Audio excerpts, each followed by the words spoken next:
Hey everybody, hope your Thursday is going well. Thank you for joining me for this week's Thursday Talk. Every Thursday I post a video on YouTube to let everybody know what chapter we're reading. On Thursday we're supposed to read with a friend. Today's Thursday, so I'm going to read it with you guys. I'll let you clarify that this Bible reading thing is not my idea. We went to an event in November and we learned about it there. Each day of the week there's a different reading challenge. On Sunday you just read the chapter. On Monday you underline the chapter.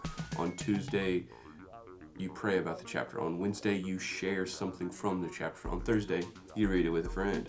On Friday you write about the chapter. On Saturday you reread the chapter. You'll read the same chapter 7 times throughout the week, and by the end of it on Saturday hopefully you'll have gotten something out of it. But like I said, today's Thursday, so today Read with a Friend Day. This week our chapter is Hebrews 10. Now we've actually already read Hebrews 11, the chapter that comes right after this, the Hall of Faith. Actually there's a video about it, I'll link it right here. It's a great chapter, you should totally check it out. Anyways, this week is Hebrews 10, and the title of this chapter in my Bible is The Perfect Sacrifice. That being a reference to Jesus and his sacrifice by dying on the cross. So the writer of this starts off by talking about how sacrifices had to continually be made throughout the Old Testament up till when Jesus died. There were sacrifices that were continually made to forgive of sins, and it would last a year and they would sin, and so they'd have to do it again. They would sacrifice some sort of animal. The problem was that was an imperfect process. The writer even says in verse 4, "For it is impossible for the blood of bulls and goats to take away sins." So many sacrifices are occurring, but they had to be done again and again simply because it wasn't good enough. But thankfully, now we have Jesus. He comes along and is our perfect sacrifice. Look at verse 10. "By this will we have been sanctified through the offering of the body of Jesus Christ once for all time." So instead of sacrificing animals at least once a year over and over and over forever, we've got Jesus who died one time for forever. He didn't die for forever. He rose from the dead, but he died once, and that covers us forever. So there are a couple of good things about that. One, it made the process perfect. And number two, animal rights activists probably would have hated the process of sacrificing animals that the Jewish people were practicing in this time.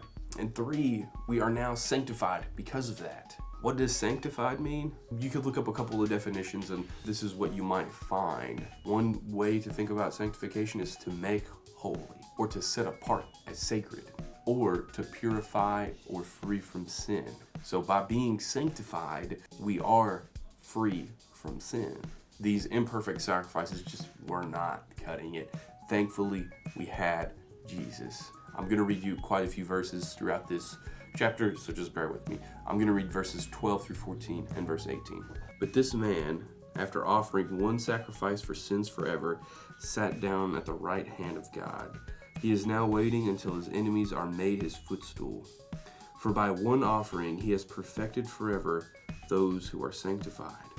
Now, where there is forgiveness of those, there is no longer an offering for sin." Because of Jesus' sacrifice, the one-time sacrifice that's going to cover us for eternity, there doesn't have to be another sacrifice for our sin. Let's go into the next section. The writer of Hebrews makes a big assumption in verse 19. He uses the term boldness. He says, "Therefore, brothers and sisters, since we have boldness to enter the sanctuary through the blood of Jesus," I'm going to stop right there and say, he is assuming that since you are a Christian, you are bold. It's a bold thing to become a Christian. Is he right about you? You, as a Christian, are you bold?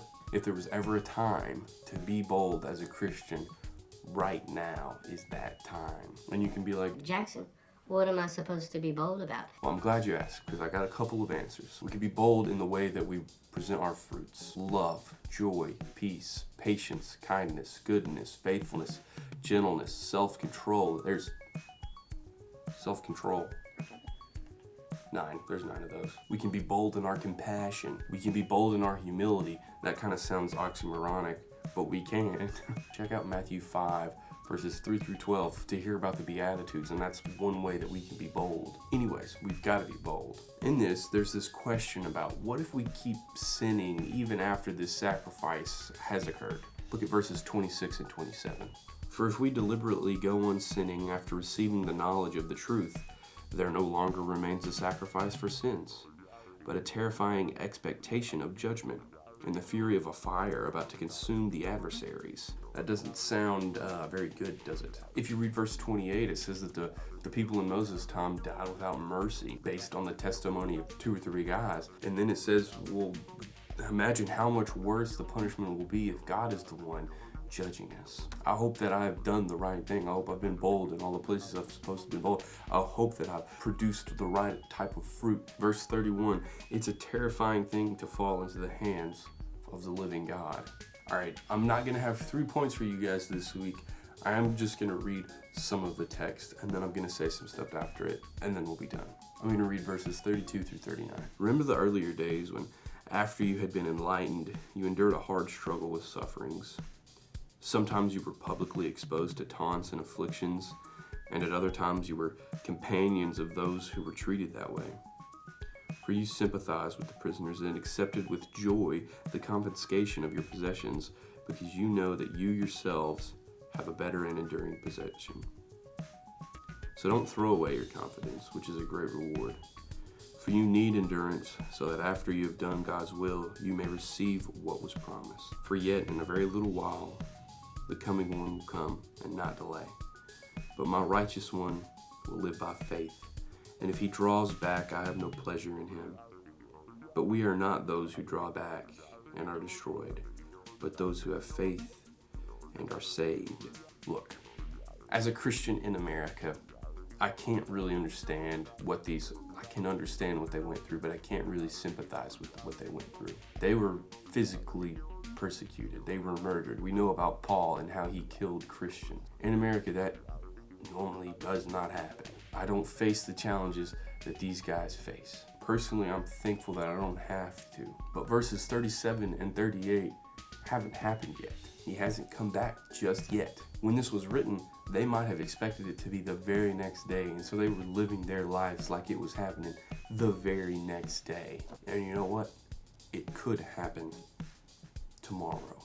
So even though I live in comfy America where I don't have to worry about being persecuted, I can't stop being bold. I can't stop loving.